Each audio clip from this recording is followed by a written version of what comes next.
ओम नमो नारायणा। स्वागत है आपका आज की कथा में। सावन सोमवार व्रत कथा में। सावन सोमवार के दिन व्रत कथा सुनने से भगवान शिव और माता पार्वती जल्दी प्रसन्न होते हैं। इसे भक्त के सारे दुख दूर होते हैं, घर में सुख शांति आती है और मन की हर इच्छा पूरी होती है। महादेव और माता पार्वती की विशेष कृपा मिलती है। तो चलिए सुनते हैं सावन सोमवार की व्रत कथा। तो एक बार ऐसे ही शिव शंकर भोलेनाथ और माता पार्वती कैलाश पर्वत पर बैठे थे। तभी माता पार्वती ने भोलेनाथ से पूछा कि हे देव, आपके ऊपर में ये सावन महीने में कोई दूध चढ़ा रहा है, तो कोई जल चढ़ा रहा है, तो कोई दूर दूर से कवड़िया से जल लेकर के आपको चढ़ा रहा है, तो इसका इन सब लोगों को क्या फायदा होगा? तो महादेव बोलते हैं, देवी पार्वती, इसका उन्हें यह फायदा मिलेगा कि मुझ पर जल चढ़ाने से उनको स्वर्ग की प्राप्ति होगी। तो माता पार्वती ने पूछा, खाली जल और दूध चढ़ाने से इन सबको स्वर्ग की प्राप्ति होगी, वो कैसे? भगवान भोलेनाथ बोलते हैं, जो मन से जल चढ़ा रहा है, दूध चढ़ा रहा है, उन्हीं को स्वर्ग की प्राप्ति होगी। माता पार्वती बोलती है कि वो कैसे?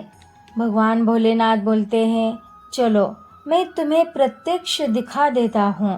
तो दोनों भी धरती पर आते हैं। भगवान भोलेनाथ एक कोढ़ी के रूप में प्रकट होते हैं और माता पार्वती एक सुंदर स्त्री के रूप में। दोनों भी एक मंदिर के सामने पेड़ के नीचे बैठ जाते हैं और जो भी आता है उनसे माता पार्वती कहती है कि मैं बहुत दूर से आई हूँ। सुना है इस मंदिर में जल चढ़ाने से सब परेशानियाँ दूर होती है। तो मैं मेरे कंधे पर मेरे पति को उठाकर यहाँ तक आई हूँ। 2 दिन से मैंने कुछ खाया भी नहीं है, तो मुझे मेरे पति को उस मंदिर में लेकर के चलो, जिस वजह से कि मैं मेरे पति के हाथ से शिव के ऊपर में जल चढ़ाऊंगी तो सारी परेशानियां दूर हो जाएगी। तो ऐसे जब लोगों को माता पार्वती कहती तो कोई आकर के घिन करके चला जाता, तो कोई आकर के माता पार्वती से कहता कि ये कोढ़े है, ये कोढ़े के साथ में तुम मत रहो, तुम तो इतनी सुंदर स्त्री हो, तुम हमारे साथ चलो। ऐसे कोई कोई कहता और चला जाता। तभी वहाँ एक मजदूर आया और माता पार्वती से पूछा, माता आप यहाँ क्यों बैठी है? आप परेशान लग रही है। तभी माता पार्वती ने सब कुछ उन्हें सुनाया कि मैंने 2 दिन से कुछ खाया नहीं है। मेरे पति को मैं कंधे पर उठा करके बहुत दूर गांव से यहाँ आई हूँ।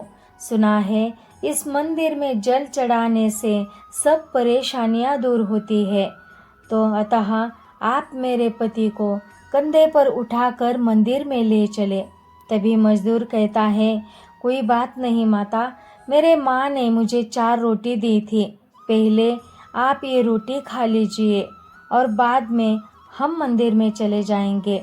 बाद में उस मजदूर ने भगवान को अपने कंधे पर उठाया, जो भगवान ने कोढ़ी का रूप धारण किया था, और फिर शिव मंदिर में लेके चले गए और वहाँ पर जाकर के जल चढ़ाया। तभी भोलेनाथ माता पार्वती से कहते हैं, देखो मैं न कहता था कि जो अपने मन से जल चढ़ाएगा उसी को स्वर्ग मिलेगा। इस कलयुग में जो भी ऐसे मन से जल अर्पण करेगा उसी को स्वर्ग मिलेगा, नहीं तो बाकी तो बस ऐसे ही जल चढ़ा रहे हैं। तो इस कहानी से माता पार्वती को सब समझ में आ गया। तो आज के लिए इतना ही। हरे शरणम। ओम नमो नारायणा।